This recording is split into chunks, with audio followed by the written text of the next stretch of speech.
Hello everyone, welcome to this analysis basically of Salzburg. I realise this is a lot later than when Salzburg actually happened because Tokyo has actually been, and this was meant to be recorded just before Tokyo, but I accidentally packed the camera and everything away and then realised I forgot to record this. So we're here going to talk about Salzburg right now, what happened there, because obviously the second race was very interesting. Of course we're going to look at Superpole at the moment. There I am in the top left hand side of the screen. I'll talk about what went through my mind at the time. Why we chose the strategies we did, and hopefully you get a good idea of why we did that. And you can see a little bit of the chat in the bottom right, but obviously our main focus is what actually happens in this. As you see, the pug is also there. Now Salzburg is quite an interesting event because obviously that's where I got the trophy last year with Peugeot and TRL AUG. So I was feeling quite confident about the event anyway, because I just feel like if you've won a trophy somewhere, then you have this affiliation to an event, and suddenly you have this bit more confidence. It's really weird. It's all about the mindset.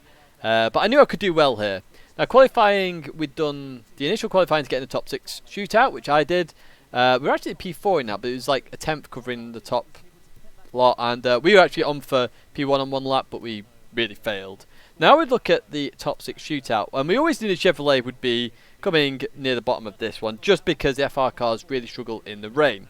Obviously MR cars, they're good here, so Ford got a 46.4 there, and here you can see I'm up on that Ford time. And I was very confident here, so before I went away to this event, I obviously did a lot of live streams, and you guys helped me, we did some races, and I was very consistent. So you see here I get a 45.3.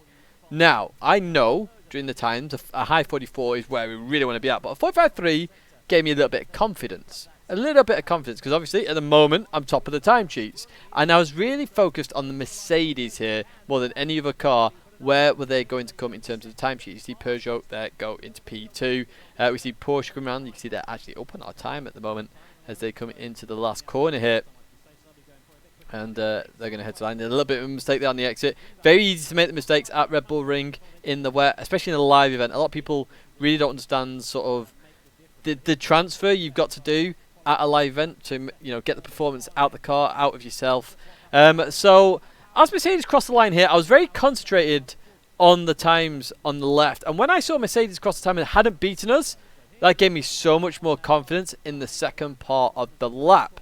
Now, obviously, you can just see in the... we're just coming up to the double left-hander now, Audi. I went over on Chevrolet, but in terms of the arrows. So I knew I could push like hell at this moment in time and really try and push for the last bit of lap time to try and push ourselves a little bit further. Because I knew we were already in a good position, good, confident position, 45.3. So Chevrolet about to come across the line. What are they going to get here? Again, 46s. That's pretty much peak FR sort of area. See Ford coming around there down on our time. Obviously I didn't know that at the time. I'm still on my lap. I'm coming into the last part of the lap now, as we're probably going to jump to me now. There we go. You see I'm up here, so I was happy. I had some purple earlier on, but you can see I absolutely flew it out here. Look how stable the car is. I absolutely nailed this last corner. So I went from being a 10th up to 2 tenths up because I absolutely nailed it. I went for it in that last corner. So a 45.1. So we did improve. I was very happy with that. But I was concentrated now solely on I literally looked up. I was just looking at the screen. I didn't celebrate too much. I wanted to see what was going to happen. Saw Peugeot lose it there. So at this point, it gives me a bit more confidence. Knowing that I'm P1 or P2. Saw Porsche coming round. Sorry, in the top 3. But Porsche were up on their down on their time. Sorry. So I knew they weren't going to beat it. Because I knew that last corner was good. Really good. And then I saw this, which was Mercedes being up, and I thought, oh no.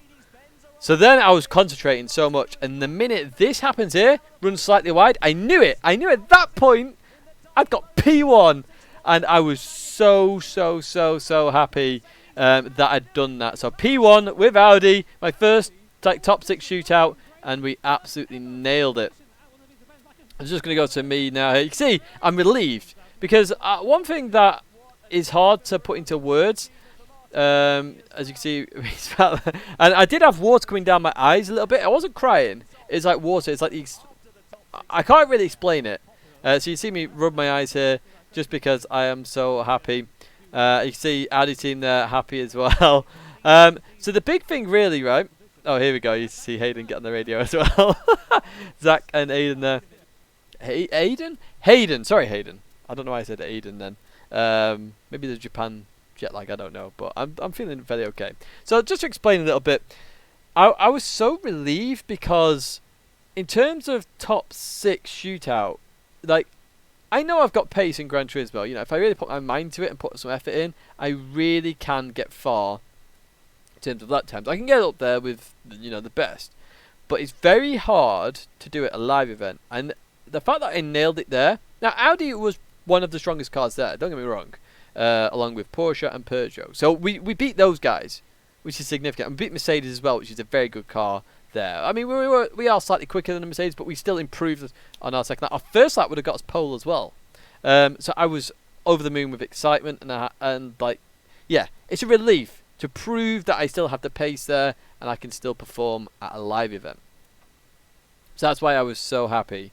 And a couple of commentators were surprised with that, of course.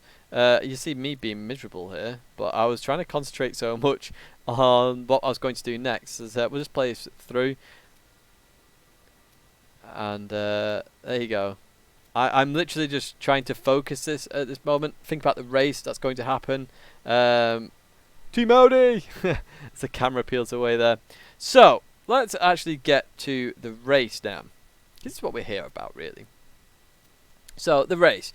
Now, I always knew with this race, before we start, that as long as I kept the lead on the first lap, that at that point, I'd be able to pull a gap. Because one of the things that I struggle with the most is cold tyres, I think. And I really need to adapt myself a little bit more. I need to race a little bit more, I think. Because I do a lot of time trials in terms of... I like time trialing. I think it's great because you can perfect a lap, really get the perfection in terms of, you know, getting your braking out, acceleration right. And I think that's why I'm also quite good at qualifying. I know David Perrell's mentioned this quite a lot, how I can just chat and instantly come up with a lap. I think it's just because I'm a time trialer at heart. And I love doing it. And you've seen that on live streams sometimes. I go, oh, this is my last lap. And then 20 minutes later, I'm still saying, oh, this is my last lap.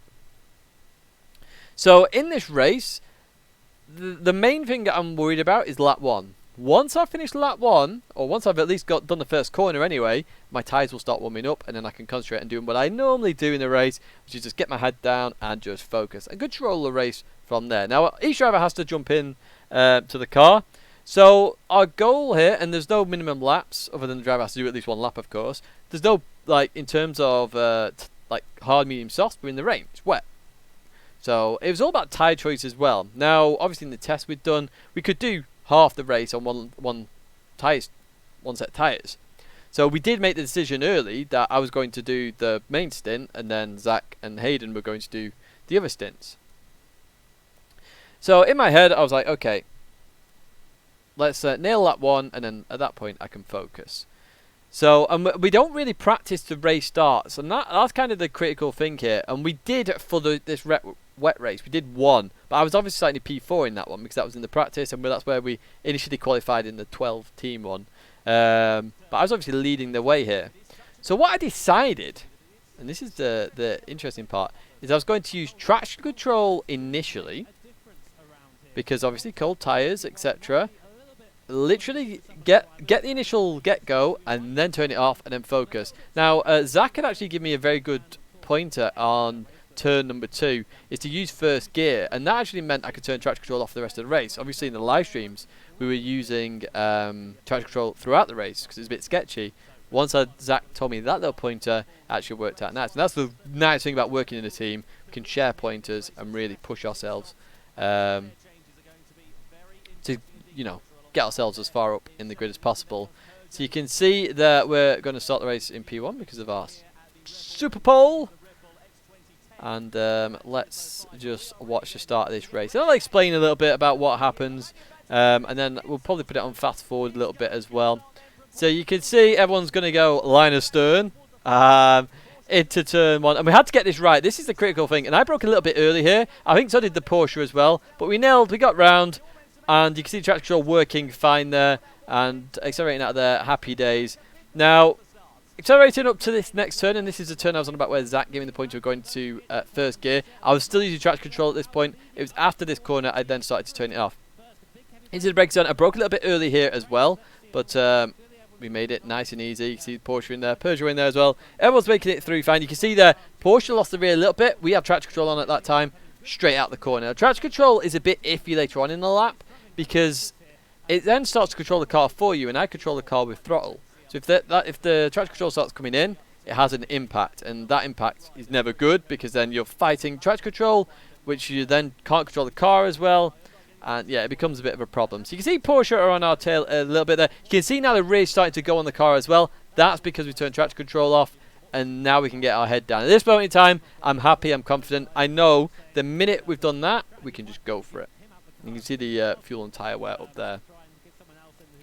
So literally, let's just put this on a bit of fast forward here. Let's put it on ×2.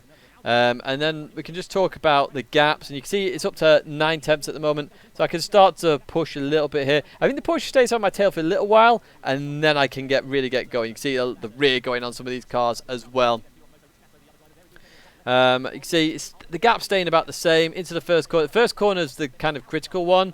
Porsche nailed that very nicely, gained a 10th on me there as we head up to turn number 2 again. I can't remember exactly, because obviously, as I say, this is a while ago. I was meant to do this before I went to Tokyo, and I've got Tokyo in my head now as well, when we really shot away, because we did start to shoot away quite quickly. You can see it's up to around a second. In fact, what I might do is I might just fast forward just a little bit, because we're not going to be on the screen that much, because we're just going to advance a little bit further away. Porsche is still with us here on lap 4. As I say, there was a little bit of a delay. Here we go. So it's now up to 1.1. So this is where we now start to push away a little bit. Lap number 6. And you see the Porsche losing the rear there, and you can see the gap is just extending all the time. So I'm confident at this point. I can just put in laps after lap after lap after lap after lap, and it's all happy days. And I was actually getting purple even on lap 6, lap 7, even lap 8. I think I was purple at this point here on the circuit. But obviously we came in on lap number 9. So at this moment in time, I'm feeling pretty safe. As you can see now, it's 2.2 seconds to Peugeot. So let's advance a little bit further here. Jump back here, it's now 2.5. So you can see I was still extending the gap here. Let's go a bit further on. Continue on a bit further because we're going to get towards the pit stop now.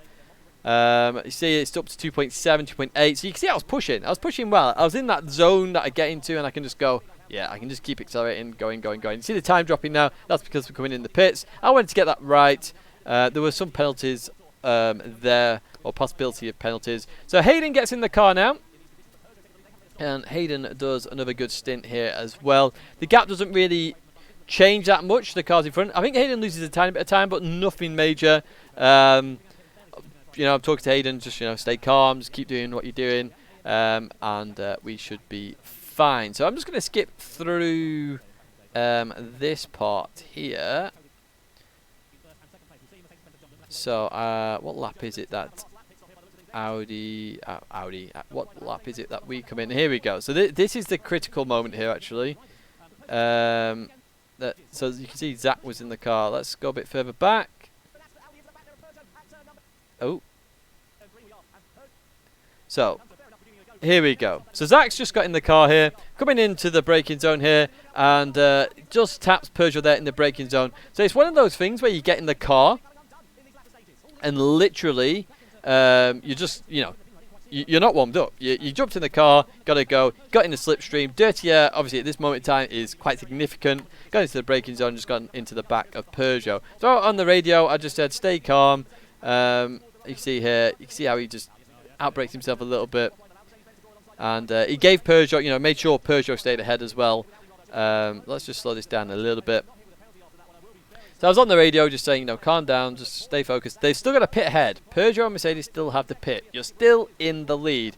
And Zach was still asking for confirmation, are you sure they've got a pit? Are you sure they've got a pit? Yes, they've got a pit, they've got a pit, they've got a pit.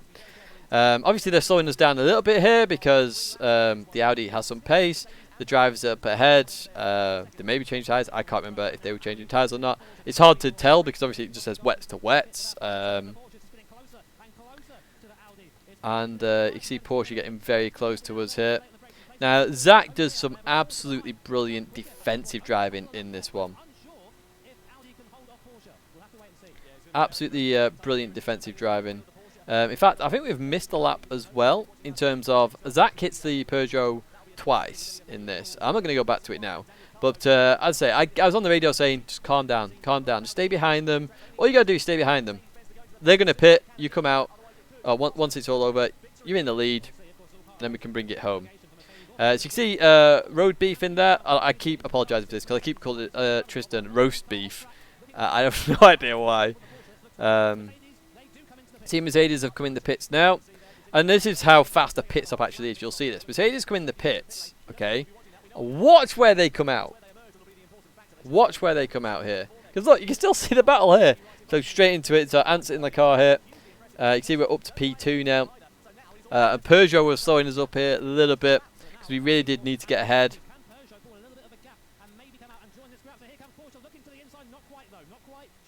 And this is where the really good defensive drive. You see Porsche losing that. That's how easy it is. You know, if you get on the throttle too early, that's what happens. And Zach had really nailed that corner. I've got to say, he really nailed it. So fair play to Zach.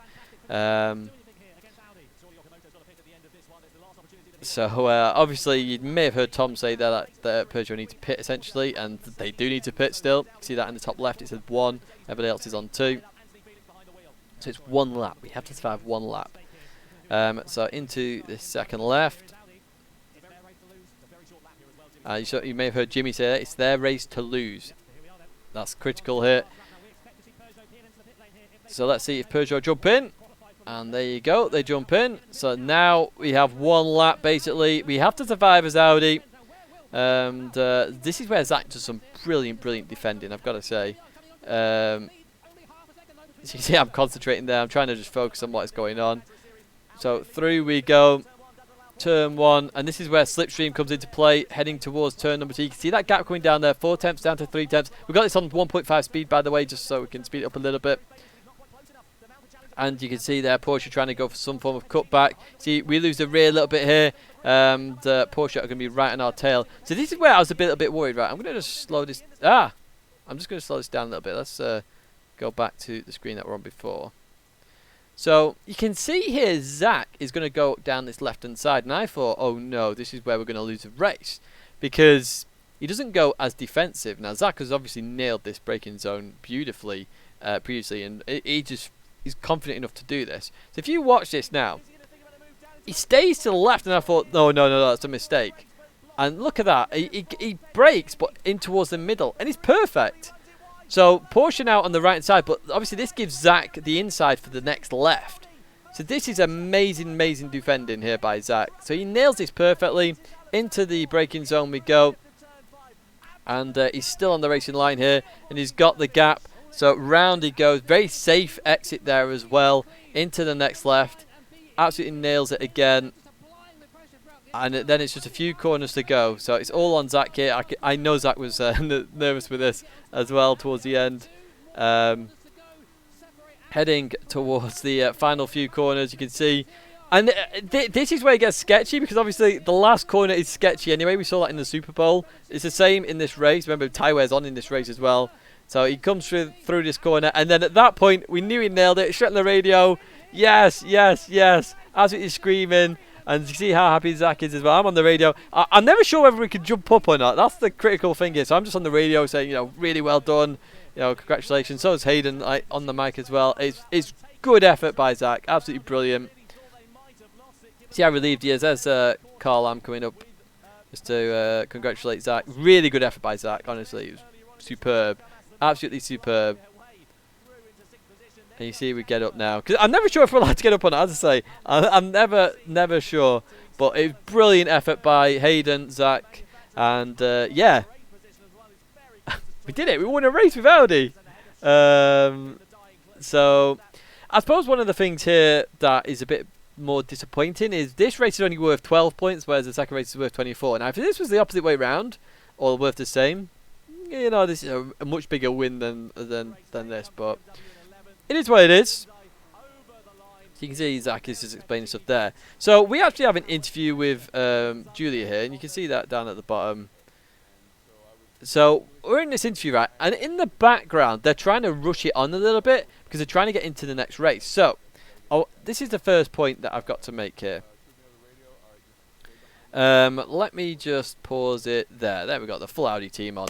So, in the background, they're trying to, get the lobby set up, and there are already people practicing. Now, in the practice sessions for Spa, we were one of the fastest cars on circuit. Now, I can tell you, after this race, the next day as well, in Pro-Am, we were the fastest car on circuit. So the Audi is a very quick car at Spa. So, I don't know what happened in terms of the car selection, because when Zach got rushed over to the rig, the car was already selected. Now, you can either select the car from a list at the bottom or in the garage. We always get told to pick from the garage. I don't know if it was picked from the bottom. I don't know whether there was any issues. But basically, in the race, we were all drivers at least 1 second slower per lap than our practice times. And I suppose this is one problem in the fact that we practice in the hotel and not at the event. I don't know what the issue was. So let's actually get into the race now. Is this the race? Yeah, here we go. So we're starting on the mediums. But another thing as well, which a lot of people don't get, is we can't pick we pick our drivers before the race even starts. We pick the drivers after qualifying. Not even after Superpole, after the initial qualifying. So the top 6, Superpole, you could come 6th, and then your strategy might be ruined in the race. And we'll talk about this more in the Tokyo one, because it's more significant there, because it was a wet race on the first one. So we decided we're going to start Zach on mediums. We're going to have Hayden on softs, give Hayden a bit of confidence in the car. I was going to do hard for 1 lap and then go on soft. That was the strategy, and a lot of people were confused by this initially. Now, I had timed the pit lost time. I did it in the practice at the hotel when we were doing it. 7 seconds. That's all you lose by doing the pit stop. 7 seconds on circuit. I think it was 23 in the pits and 16 to do the straight La Source, come out and then meet at that point. Now, in that situation, that says to me that the hard tyres are pretty much useless. Okay. Now, we can't do an extended stint on softs because it's the Audi. It's not the greater. Like, a lot of the FR cars can do the extra lap or 2 potentially on the soft tyres to have an extended time. So actually, a 3-stop worked out as a faster stop than the 2-stop, as long as we could hit the practice times. And also, the one thing that really was critical was that the pit stop time had changed. But we'll get into that in a little bit later. So we started on the mediums. We're then going to go to softs. I was then going to do 1 lap on hards and then softs. Obviously, we could change the strategy a little bit, but that was the goal. So there was a mistake in here as well that we didn't take into account, and I'll explain that when we get to it. So first off, we're going to have Zach in the car on mediums tyres. See some of the commentators. Italy, grazie ragazzi, bellissimo. You can also as well, actually, Mercedes are on softs, Peugeot on soft. Mercedes on softs is kind of critical here. So we head towards turn 1, of course, and cold tyres. So coming to the brakes, look how late Mercedes can brake. Absolutely nails it. Now, I think Storm's on the soft tyres, and Storm loves Spa as well. So, Storm was straight onto it, straight up into P2. We're going to head up to Eau Rouge and Radion. And it's nice that we're still in the lead here, because then we don't have dirty air. And you can see Peugeot, boom, to Narnia, and then there's a big crash. But here you can see how we struggle on the straights. Now, we always knew we would struggle on the straights. Audi is very slow on the straights. Now, there's a couple of cars that actually had power nerfs. The Aston had a power nerf, and I think Ford lost 1%. I think Aston lost 2% from memory. The Toyota was still nuclear on the straights. But anyway, so Mercedes go around the outside here. And you can see that they've got the advantage there. Into the braking zone. They've got the soft tyres. They're going to go around the outside. Zach tries to defend it nicely. A little bit of a touch there. But Mercedes keep it. And Porsche go through as well. So down to P3. But not much Zach could do there with the soft tyres. He did try and pull it back a little bit. You can see that was a little bit dirty potentially. But, both cars still survived on circuit. rubbings racing, in my opinion, in that sense, because both cars survived on circuit. It wasn't like Zach pushed him off to Narnia. You know, Mercedes was still on circuit. So to me, that's fine. But nice to hear like like David Perel. I don't know what David Perel's opinion on that would be. I think he would be fine with that as well. Because there is a thing that has been said in the past, actually, that sim racers are a little bit, what's the word, over gentlemanly, if that makes sense. Now, we have to be more gentlemanly in real life to some extent in GT because we have a bit bouncy physics, but that's neither here nor there. In this situation, we are literally, at that point, it's not bouncy because it's the same sort of speed, so it should be fine. It's fine in my opinion, that. So you can see Mercedes has got the lead, Porsche in P2, and Zach is now in P3, and we have the Aston and Ford behind. Now at this moment in the race, I'm on the comms. I thought, oh no, the Kemmel straight. We've got the Aston and the Ford behind us. We're done for because the Audi is slow. We know that. The minute you change to 6th gear, it's game over. And we have to change to 6th gear because we have to save fuel. There is fuel saving in this race, which we'll get onto it a little bit as well. So through we go, and I'm just going to fast forward this a little bit now. And you see Aston very close to us here, but you can see the Aston doesn't have that much pace. Now I didn't notice that here, but I noticed it on the Kemmel straight when we get to it, and you can see Fabian is in the car there. You see Zach up the top as well, top left. And you can see Jaguar come in the pits. Ah yeah, I forgot about this. So when Jaguar came in the pits, I actually went on the radio after La Source and went, oh, Jaguar are doing a 3-stop as well. They can do one lap on hards, and bearing in mind this is what teams are doing. They're doing at this stage of the World Tours, 1 lap on hards for that one driver. That's their stint done. Now originally I thought, oh, Jaguar are doing a 3-stop, so I was like, okay, yeah, they're doing a 3-stop. So our 3-stop is probably going to work out okay. Now through we go, and we're going to head up to Eau Rouge again. Now this is where I was like, wow, what has happened to Aston here? Because look at this, Aston are hardly catching at all, and they couldn't overtake, and there was this train that started to form behind us. So it's like, oh wow, this is strange, to be honest, really strange. Oh, you can see this accident again. This is a crazy accident. Way, boom, boom. Lexus seem to always end up in incidents lately as well. You see, there's Lewis, bottom left. Yeah, we were fine at this moment in time, but you know, in terms of lap times, we were struggling. For some reason, we didn't have the pace in the car. Like sector 2, we should be far ahead of these guys, far ahead. And then obviously sector 1 and 3 is where it gets a bit iffy because obviously it's flat out. But we were struggling, and we were struggling on lap times, and we had no idea why. Now, I didn't fully realise how bad we were struggling until I got in the car. Sorry, I'm trying not to sneeze here. But you can see Aston, Ford, they're right behind us. So at this point in time, you should go, right, they should overtake us easily. So here we go, on the straights. We go defensive. Just look, Aston can't get by us. They can't get by us. So at that point, I was like, hey? And yeah, look, you can see Fabian say he can't do anything. So I'm not sure Aston should have been nerfed that much, if I'm honest. Aston should have maybe had a 1% power nerf, not the 2. The 2 seems a bit OTT to me, because the whole point is the MR cars are a bit slow on the straights. The Aston should be able to overtake on the straights. They can't. Same for Ford as well. But I think Ford is still fine actually on the power. I think Aston are struggling. But I don't do the bop, so I don't know. But that's my opinion. So you can see here they're still staying with us, even with the dirty air. So I know there's a problem with the car. Now, if I'm going to advance a little bit further ahead, because it stays as is until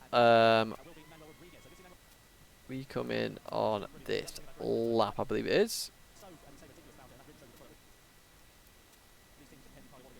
Just fast forward. Sorry, no, it's next lap. See, we've not pulled away. We've lost so much time. Actually, yeah, that's the other thing. We've lost so much time to Porsche as well in all of that. But anyway, we've come out. So Hayden's gone on to softs here. Now, this is where I start to notice that maybe there is a problem, okay, with our car. So you can see we're 7.7 seconds, 7.8 seconds off Chevrolet. Now, Chevrolet are on the medium tyre. Oh, you can see me talking there, yapping away. And you can see we start losing more time here. So on softs, we should be absolutely catching the medium tyres hands over fist. Remember, they've not even pitted, and we're hardly catching at all. So at this point, you go, this is a bit confusing. Oh, this is very confusing. Now, I know people in the chats, I don't think this chat's actually working properly, if I'm honest. People were questioning Audi straight off the bat here. Hang on, let me scroll down a little bit here. It's nice to see chat as well at the same time. Interesting choice by Audi. BMW. Yeah, no. But there was some questions. We'll see a lot more about the Audi decisions later on. But you can see we're struggling to catch, and we should be catching a lot, okay? And I mean seriously a lot. So I was on the radio saying to Hayden, just chill, just calm down, just focus, just keep doing what you're doing. And you can see we're catching a little bit, but remember, this is a used medium versus a fresh soft. This should be like dropping fast, and I mean seriously fast, and it wasn't. So I'd say I was confused. I was seriously confused by all of this. But anyway, let's continue on a bit further now.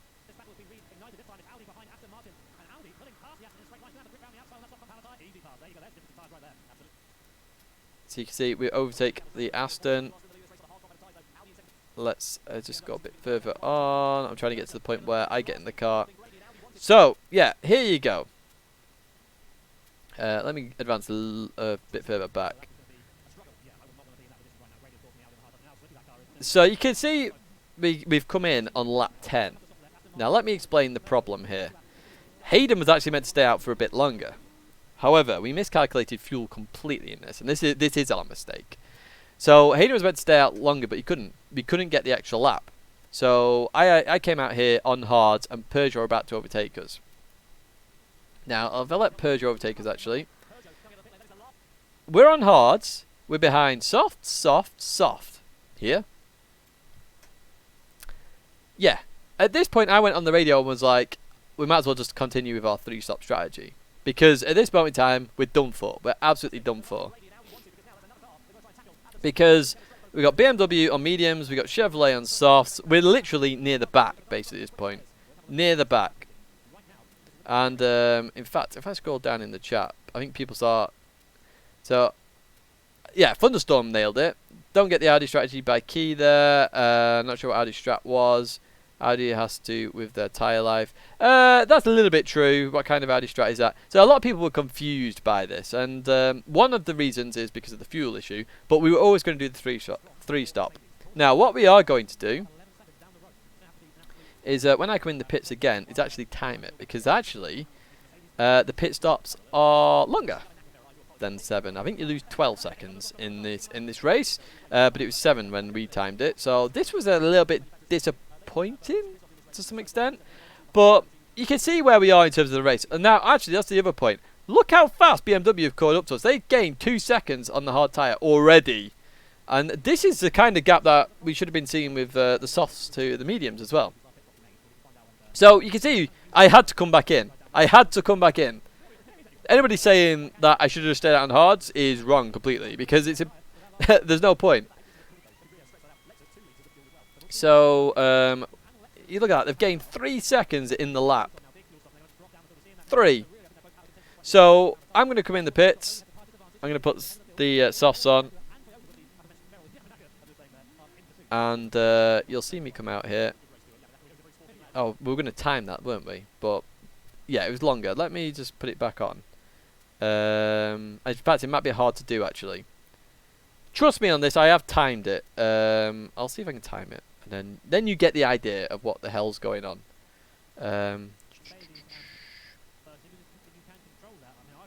Nope. Let's go a bit further back. So here we go. We're coming in the pits, and there we go. So we come in. It was 09 on my watch. Remember, it takes 16 seconds to do the other one. That's 10 seconds.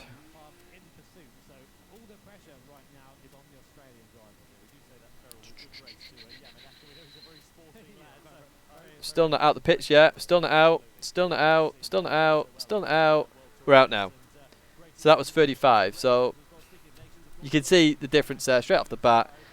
It's 12 seconds, not the 7 that we originally had. The difference, because that was 26, I think it was. So straight away, like coming back and analysing this myself, I can see there's a problem. Now, I want you to also notice that we're 5.7 seconds behind the Lexus. I want you to look that that gap actually increases. Increases. And this is where I instantly knew we had a problem. Because after the first lap, I was like, what on earth is going on here? I was miles off the pace. So, you can see it's gone up to 6. 6.1, 6.2. 6.3. And bear in mind, one of these laps, I think it's lap 13, is one of the best laps of my life. And I'm losing time, hand over fist, in every section of the circuit. And I shouldn't be. Remember, the middle sector is where Audi is supreme. It will dominate everything. But look at this. We're up to 6.7. 6.8. 6.9. Look at that time go up. So now you can see why we had such a problem. For whatever reason, the car was just not working. And look, the gap is still going up. It was mind-blowing to me. So what I think might have happened, I don't know if many people know about this, there is an understeer bug when joining a lobby sometimes, and we obviously joined last because we were doing the interview. I wonder, so there's two possibilities. The car was just weird for whatever reason, I don't know why. But to me, there's two possibilities. One is that there was the understeer bug. Now, you get an understeer bug sometimes when you join a lobby, and the car just won't turn properly, and you'll always be a second or so off the pace. No idea why it happens, it just happens. It's been in since GT6, I think it is. Or the other thing that it could be, is that, obviously I said about the garage and the car list. Did whoever picked the car pick it from the car list rather than the garage? Maybe that's an issue. Now, I've been trying to ever since, trying to have a look to see if there is a difference, but I'm not sure. But you can see here, we're completely off the pace, and we shouldn't be. We should be gaining on everybody in front, and we're just not at this moment in time. So, it was lost the minute we started this race, because we couldn't do the lap times that I should have been able to do. Now, you can see there, I've gained a tiny bit on Lexus, and that was the lap of my life. It was a 17.9, I think it was. And bearing in mind I was seeing 15s in the practice. I could see 15s. I was in the 16s. The time just wasn't there. So you can see 6.6, and we should have been gaining, as I say. The middle sector, this sector here, we should be absolutely gaining the Lexus. Hand over fist. You can see we gained a little bit there. 6.2. Oh, it's gone back up 6.6. You can see, look, it's just all over the place. We're just not catching at all. We're miles off. So, yeah, that was the end of that, basically, in terms of the race. You can see now we're going to catch Peugeot hands over fist because they're on the medium tyre still. So, you know, we had two issues in this race. The first off was the pit stops were longer than what they were in the practice, which is why the 3-stop didn't work. For one, we basically gave ourselves a 6-second penalty, a 7-second penalty, whatever it was. And that's never good. So if we actually discount that, 6 seconds, we're only here anyway. So, yeah. The other problem was our lap times. Now, if you work out that we are a second a lap slower, at least a second lap slower, by the way, I think it's more, but if we just say a second a lap slower than what we should be in this race, okay? We're on lap 15, so we should be 15 seconds up the road. And let's just go back to the screen. Come on, go back to the screen, please. Go back to the screen. Sorry if you can see the mouse, but yeah. Here we go. So let's just say we should be 15 seconds up the road. Okay, so let's knock off 5 there. That's there. Knock off another 2. That's there. Another 5. That's there. So that's 5, 10, 11, 12. So we should be in P7 at the moment. Is where we should be. In the grand scheme of it. Not P10. Annoying, I know. But we are slightly catching some of these cars ahead. And they're obviously fighting as well. So I'm going to advance to the end of the race now. You can see 4.2 behind the Lexus. So we've still not gained that much. I'm hoping to get official times on the screen. Here we go. So in the end, 17 seconds. If we knock 17 off that, 16. Oh look, we're here. We're here where Aston and Ford were, basically. So yeah, frustrating, very frustrating. There's definitely a problem with the car. As I say, the next day I went out in the Audi R8 at Spa, and I did the fastest lap.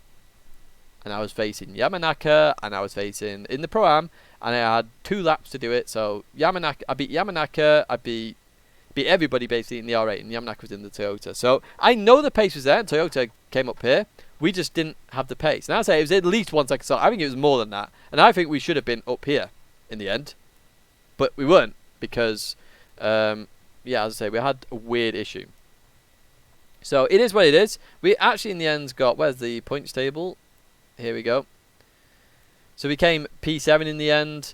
You know, 23 points. So we'd have needed a significant gain in points. We need 10 extra points. We need to come where Jaguar came in that race, which was P4, which is where I think we would have been around anyway if we didn't have that issue. So yeah, that's Salzburg. A bit disappointed in the fact that we had that issue in that second race. As I say, it was an issue with all of us. We all noticed it. It wasn't just like one driver. We all noticed that we were way off the pace. Way off the pace. Hayden was the second lap off his pace. Zach was, and I was. So it was definitely an issue.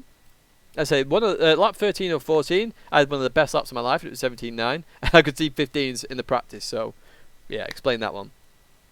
And then obviously the pit stop issue as well. But that is what happened at Salzburg. I'll obviously talk to you about the Tokyo one before I go to Monaco, or actually while I'm travelling to Monaco is when it's planned. So do tune in for that one. Obviously that's a bit more, it's not going to be after an event, so I'll be able to give you a bit more feedback and opinions on it. But that is what happened to Audi. I know a lot of people were so confused with Audi, and everyone was saying, oh, you could have had a podium. But we had issues. We had issues. And these issues do appear at live events. Just consider it like a mechanical failure or something like that. It is what it is. The only wrong mistake we made, really, was the fuel. When Hayden was in the car. Because we didn't really put the fuel into account with the 3-stop. But, yeah. It is what it is. It was like 4.8 when he went out. And we couldn't get to that extra lap. We didn't want to risk it either. Because imagine running out of fuel mid-stint. Very bad. I'd say it is what it is. We came P9 there. Obviously, because it's 24 points on offer in this one, it's double points. It does have a bigger impact on the results in the first race. I mean, if it was the opposite way round, we would have been on the podium. But it is what it is. Thanks very much for the support all the same at Salzburg. I have seen some of the support for the Tokyo event. Again, it was superb. But I'll talk to you about that in another video. But that's it for me for now. Thanks very much for watching. By the way, if you tune into Twitch, I should be live streaming. Do make sure you keep a lookout for that. Twitch is in the description.